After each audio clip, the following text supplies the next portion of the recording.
Since Repair Clinic encourages you to perform this repair safely, a warning icon will appear when you should use caution. To install an optional muffler gasket on your Honda engine, you will need a 10mm socket. Before you begin the procedure, make sure the engine and muffler have cooled.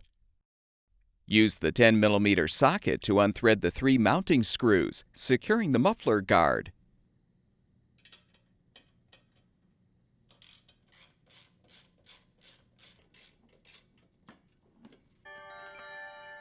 Set the guard aside.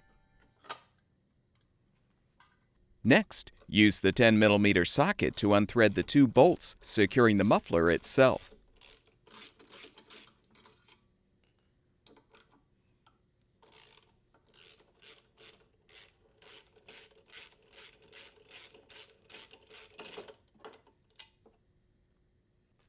To install the muffler gasket, first insert the mounting bolts through the muffler if required, then align the gasket on the bolts.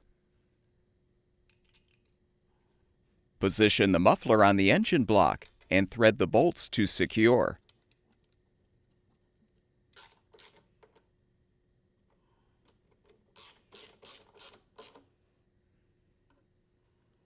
Complete the installation by realigning the guard over the muffler and threading the 3 mounting screws to secure the guard to the engine block.